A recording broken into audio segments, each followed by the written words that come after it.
Bonjour mes amis scorpions, alors ça y est, nous sommes dans le tirage du mois d'août. Oui, on ne s'est pas vu depuis longtemps. J'ai rien fait en juillet, enfin si, j'ai fait plein de choses, mais j'ai pas fait de tirage en juillet, en tout cas pas pour ma chaîne Maya Belle Énergie. Alors merci d'être avec moi, je suis ravie de vous revoir et allons-y tout de suite ici sur un premier tirage avec les cartes chamaniques pour voir mes amis scorpions, votre mois d'août. Alors, allons-y pour vous. Eh bien, ce sont les sens, tous les sens en éveil qui vont être là pour ce mois d'août. Donc, une carte magnifique. Ici, un 20, une carte numéro 20, un 2. Un 20, c'est le 2 plus 0, donc c'est la carte 2. C'est une carte extrêmement puissante, donc des sens, de la découverte, de la jouissance, des plaisirs. Donc, vraiment, un mois d'août qui s'annonce magnifique pour vous, mes amis scorpions. Allons voir comment l'oracle chamanique nous apporte cette carte et nous interprète cette carte d'essence. Alors, donc c'est de l'esprit au sens libre, flux d'énergie. C'est un feu d'artifice dans votre cœur, dans votre âme, mais un feu d'artifice positif, un feu d'artifice qui fait que vous ouvrez à vos sens, que vous nagez dans les eaux de votre moi profond, que vous êtes parmi les spirales et les courants de vos anciennes naissances, renaissances, réveils, guérisons. Le serpent que l'on voit sur cette carte est le symbole de manœuvres dissimulées de renouvellement et de guérison. C'est-à-dire que vous ne vous en rendez même pas compte, mais vous êtes en train de vous renouveler, vous êtes en train de vous guérir. Il est associé au pouvoir régénérateur de la sphère sexuelle humaine. Donc un mois d'août flamboyant sur tous les plans. Dans les traditions tantriques de l'Inde, le serpent représente l'énergie de la Kundalini. Alors la Kundalini, c'est l'énergie cosmique, l'énergie féminine, c'est l'énergie du feu promoteur de la vie physique. C'est un savoir endormi qui se trouve à la base de votre colonne vertébrale. Donc on peut avoir des montées de Kundalini. Si vous avez envie d'en savoir plus sur le tantra, vraiment dans toutes mes vidéos, je conseille une déesse, une prêtresse, enfin vraiment une maîtresse du tantra, qui s'appelle Nathalie Vieira. Vous pouvez trouver son livre, vous pouvez trouver, elle va bientôt éditer un autre livre, vous pouvez la retrouver dans ses stages au hameau de l'Étoile, vous pouvez retrouver ses stages également à Bois-Colombes, en région parisienne. Voilà, elle offre des stages, elle fait des massages, enfin c'est vraiment quelqu'un qui, pour cette partie-là, mes amis scorpions, alors ce mois d'août elle est certainement très occupée, mais vous pouvez commencer déjà à réserver pour la rentrée avec elle et la contacter sur les stages qu'elle propose, vraiment pour découvrir cette puissance justement du tantra et de la gestion de sa kundalini. Donc on en revient à votre carte des sens, hein, ce sont vos sens qui sont amplifiés. L'abysse de la mer symbolise vos impulsions intérieures refoulées. Parmi celles-ci, la sexualité est un feu d'énergie, lequel génère des frustrations lorsqu'il est bloqué. Donc, mes amis scorpions, eh bien, en ce mois d'août, vous allez réussir à travailler en fait à débloquer ces frustrations. Vous allez retrouver tous les sens, tous les plaisirs de tous les sens, y compris les sens tactiles, les sens de l'odorat, les sens du goût. Alors tout ça, ça peut être effectivement rattaché à de l'alimentation, mais pour la vue, enfin, le son, tout ça, mais vous pouvez aussi effectivement le vivre, soit dans un couple, soit dans des relations sensuelles différentes, mais voilà, vous allez vraiment travailler votre relation sensuelle au monde et aux autres. Voilà, mes amis scorpions, un mois d'août très prometteur. Alors, comment vous allez y arriver? Eh bien, vous allez faire le petit cheminement que je vais vous indiquer là. Je ferme les yeux et j'imagine que je me laisse aller sans rigidité dans les profondeurs de la mer. Je répète, je ferme les yeux et j'imagine que je me laisse aller sans rigidité dans les profondeurs de la mer, en me déplaçant sinueusement comme le serpent. Donc une sorte de reptation comme ça qui va vous permettre de vous plonger sans rigidité, sans contraction, sans douleur, dans les profondeurs de la mer. Dans l'eau, je rencontre mes émotions, mes troubles refoulés, ma peur de lâcher prise, mais aussi mes sens qui ont besoin de s'exprimer, tout comme mes désirs. J'écoute et je laisse émerger mes sensations sans les bloquer. Et puis vous allez vous poser les questions suivantes. Qu'est-ce que je ressens? Ai-je peur ou est-ce que je veux profiter du pouvoir régénérant de mon contact avec l'eau? Est-ce que je me laisse aller ou est-ce que j'oppose une résistance? Voyez? Vous pouvez écouter ce que je viens de dire, ou vous pouvez choisir sur Internet, sur YouTube, où vous voulez, une méditation guidée de ce type-là. Une méditation guidée qui va vous permettre de vous laisser couler, de vous laisser submerger dans l'eau, mais sans résistance. D'accord? On recommence? Qu'est-ce que je ressens? Ai-je peur ou est-ce que je veux profiter du pouvoir régénérant de mon contact avec l'eau? Est-ce que j'ai vraiment confiance en mes sens? Sont-ils fiables? Cette profonde écoute me mène à une autorégulation pour ressentir quel est l'aliment juste, le bon environnement, le toucher approprié, l'odeur qui apaise. Voyez? Pourquoi on dit ça? Parce que le goût, la vue, le toucher, l'odorat, 5 sens, le son, la vue, l'environnement, comprenez la vue et le bruit. Je laisse aller conditionnement, sentiment de culpabilité. C'est vraiment là-dessus qu'il faut travailler, mes amis scorpions. Refusez tout ce qu'on vous a imposé. Reconnaissez les conditionnements, les formatages qu'on vous a fait.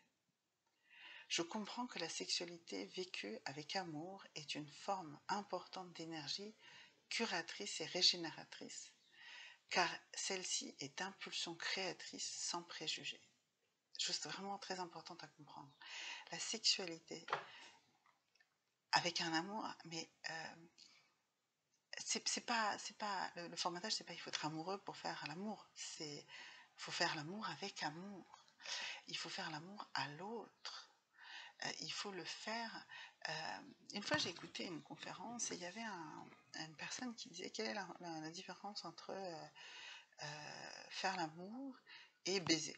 Voilà, c'était ça la question, ça paraissait comme ça. Et il disait que faire l'amour, c'est donner au corps de l'autre du plaisir, et baiser, c'est prendre son plaisir avec le corps de l'autre. Eh bien, faites l'amour en donnant de l'amour au corps de l'autre. Dans ces cas-là, vous n'êtes pas dans le profit de l'autre, d'accord? Et dans ces cas-là, il y a forcément amour, même si c'est pour une relation très passagère. Vous voyez ce que je veux dire? Donnez de l'amour et vous en recevrez plus facilement. La personne vous le rendra. Vous ne le prendrez pas, elle va vous le rendre. Si vous avez fait l'amour à l'autre, l'autre vous rendra cet amour. Alors, cet autre directement, ou parfois ça peut venir de manière plus indirecte. Bon, dans un couple ou dans une relation sexuelle, c'est plus sympa si c'est réciproque, c'est sûr. Je danse, mouvement sinueux dans la mer. Je me régénère et je me laisse aller. Je m'abandonne au plaisir sain, sacré et curatif qui unit les contraires. C'est la naissance d'une nouvelle manière d'accueillir et d'être don. Vous voyez, c'est exactement ce que je vous décris. Et vraiment, si vous voulez creuser ce sujet, si vous voulez creuser le tantra, vraiment n'hésitez pas à aller. Vous pouvez suivre aussi Nathalie Vera tout simplement aussi sur son Facebook. Elle a un Facebook qu'elle alimente assez régulièrement avec des textes absolument passionnants si vous voulez découvrir son travail par ce biais-là également. Donc voilà, vraiment mes amis scorpions, pour vous c'est l'essence. L'essence l'essence, oui, l'essence, mais c'est aussi l'essence, l'essentiel, l'essence, qui va vous faire, le carburant, vous voyez, qui va vous faire aller, qui va vous faire progresser. Alors, voyons voir avec quelle pierre vous allez compléter ça. mes amis scorpions, pendant ce mois d'août? Eh bien, tout simplement avec de l'or. Avec de l'or, alors, oui, on pourrait prendre de l'or natif en pépites, machin, etc. Bon, c'est un peu compliqué. Portez tout simplement une médaille en or ou quelque chose en or qui a de la signification pour vous. L'or en médecine homéopathique est un remède contre les pensées suicidaires. C'est aussi pour une bonne circulation du sang et pour la protection des vaisseaux sanguins. Donc, il est avec le cuivre et l'argent dans la fabrication des oligo-éléments pour plus d'immunité. Il y a des granions d'or aussi à boire, comme il y a des granions, ça s'achète en parapharmacie, donc vous pouvez aller prendre ce type de choses si vous voulez ingérer, mais l'or n'est pas digeste, ne s'intègre pas en fait si vous voulez de manière métabolique dans votre corps, donc ça ne sert pas à grand chose en réalité. Par contre, effectivement, si l'or est très maniable, on dit souvent qu'il ne faut pas prendre des bijoux qui ont été maltraités, etc. L'or n'est pas maltraité. L'or est malléable, l'or aime prendre des formes, l'or a vraiment cette capacité à accepter. Donc, si vous choisissez le bijou en or qui vous convient, qui vous plaît, qui vous exprime, eh bien, il n'y a pas de souci, vous pouvez porter un bijou en or. Alors, ensuite, le choix du bijou, ça va être, est-ce que vous allez plutôt le porter sur les doigts, selon les méridiens sur lesquels vous le souhaitez, ou est-ce que vous le portez en médaille autour du cou, ou est-ce que vous allez le porter en ras du cou par exemple, ou est-ce que vous allez le porter autour des chevilles, voilà, tout ça, ça va être un choix. Est-ce que vous allez le porter en boucle d'oreille? Est-ce qu'en boucle d'oreille, une fois que vous avez percé ou vous faites mal, je ne suis pas sûre que ce soit vraiment l'idéal, hein. Pour moi, c'est pas forcément l'idéal. Il faut le poser sur soi, vraiment pour l'utiliser vraiment en mode lithothérapie. C'est plutôt de ce type-là qu'il vous faudra. Donc, de l'or pour vous, mes amis Scorpions, pendant ce mois d'août, pour aider justement aussi à remettre cette circulation de la Kundalini au fond de vous. En phytothérapie, en plante, qu'est-ce qu'il vous faut? Ah bah oui, je l'ai vu, c'est l'ananas. Alors, pourquoi? Eh bien parce que justement, ça va vous aider. L'ananas va vous aider à vous alléger. Il va vous aider, alors pour vous mesdames, pour la cellulite, pour de la surcharge pondérale pour tout le monde, surtout si elle est localisée à des endroits qui ne vous plaisent pas, et des œdèmes pour dégorger, décompresser. Donc c'est la bromélaïne qui est le composé en fait qui va réagir avec l'ananas. Je vais vous dire un truc tout simple. Oui, vous pouvez prendre des gélules, ça va vous aider, mais manger aussi tout simplement de l'ananas, ça va s'amalgamer encore mieux, ça va se métaboliser encore mieux.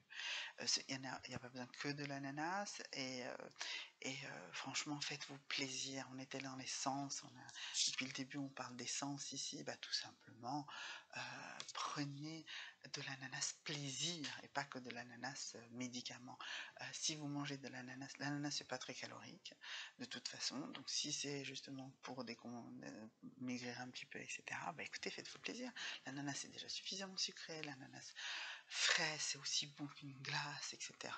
Donc vraiment, voilà, mais mangez de l'ananas, faites-en votre dessert, et vous allez voir que vous allez alléger naturellement votre alimentation, et l'effet qu'on demande à l'ananas ici est de réguler votre appétit, et bien vous l'aurez aussi par ce plaisir, par le sens, d'accord, le temps de l'éplucher. Alors prenez de l'ananas frais, bien sûr, pas de l'ananas en boîte, ça n'a rien à voir, mais voilà.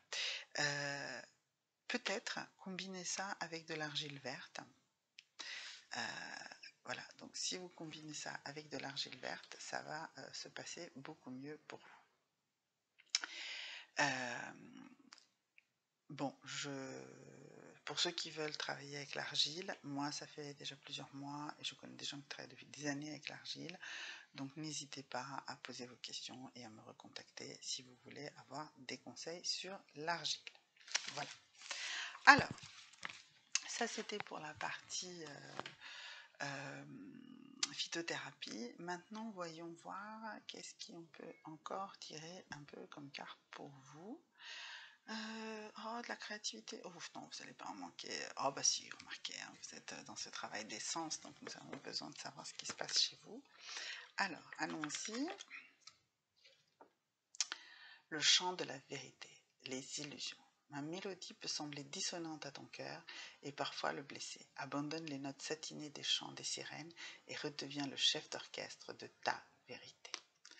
Voilà, alors c'est une carte assez complexe, donc qui va certainement vous demander de réfléchir à beaucoup de choses, voilà, aux illusions que vous faites dans votre vie, et justement, utilisez tous vos sens, hein. Vous êtes capable, là, c'est ce mois-ci, ce mois d'août, vous êtes capable de décoder, en fait, quelles sont les choses qui vous illusionnent, quels sont les sens qui vous trompent, qu'est-ce qui n'est pas idéal, pour que vous vous en sortiez mieux et que vous compreniez ce que vous avez à faire. Alors, ensuite, j'ai un petit souci de vidéo, j'espère que cette vidéo sera quand même bonne. Oh, les relations amoureuses? Oui, oui, oui, forcément. Bon, ça va être plutôt top pour vous, mes amis. Scorpion ce mois d'août. Alors, allons voir pour ceux qui ont des couples dysfonctionnels d'abord. Donc, 3 cartes pour vous, mes amis Scorpions. Alors, allons-y.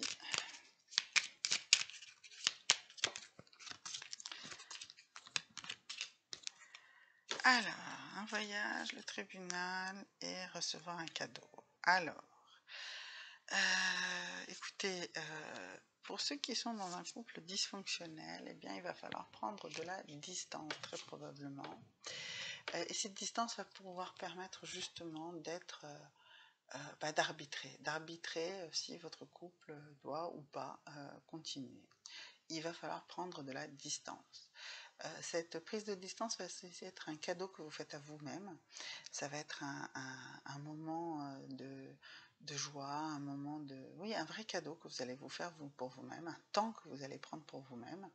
Et ce temps sera donc joyeux, positif, et vous permettra donc à la suite de ce temps que vous aurez pris, de décider de ce que vous souhaitez faire de votre couple.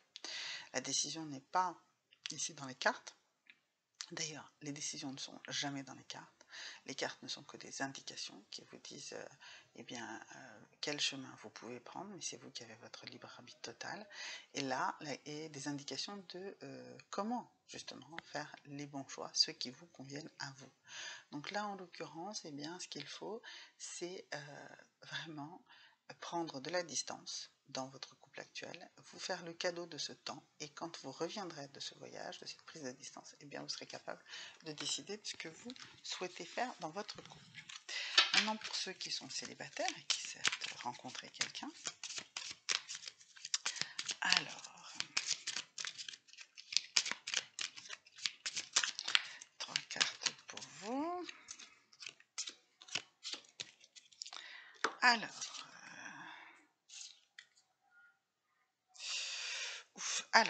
vous êtes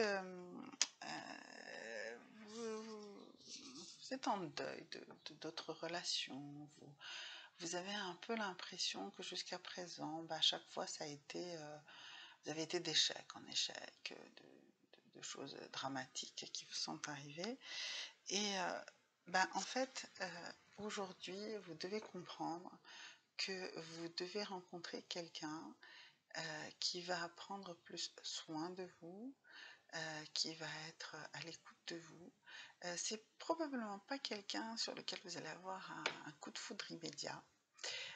C'est quelqu'un qui va arriver vers vous plus doucement, mais il faut l'accepter. Il faudra accepter que celui ou celle qui est amoureux de vous, qui veut vous donner, et qui n'est pas tout de suite, de manière immédiate, celui ou celle que vous désirez, vous, ce sera la bonne personne. Parce que jusqu'à présent, vous avez plutôt fonctionné comme ça. Vous avez plutôt été vers des gens qui vous fascinaient, et ces gens-là vous ont déçu à chaque fois, et même assez dramatiquement. Et là, ce qu'il faut, c'est trouver quelqu'un qui s'intéresse à vous, à qui vous êtes vous, pas quelqu'un qui vous impressionne, pas quelqu'un qui vous fascine vous, mais quelqu'un qui est tout simplement un gentleman ou une gentlewoman, quelqu'un qui a envie de prendre soin de vous, quelqu'un d'honnête, de droit, de simple, d'attentionné, voilà. C'est cette personne-là qu'il faut que vous trouviez. Elle existe, vous ne la voyez probablement pas parce que vous êtes aveuglé par un autre idéal, mais cet idéal n'a fait que vous faire souffrir jusqu'à présent. Donc débarrassez-vous de cette fausse image, du fait que vous pensez devoir être impressionné par l'autre, et acceptez tout simplement que cette personne eh bien, vous aime et s'occupe de vous. À bientôt. Au revoir.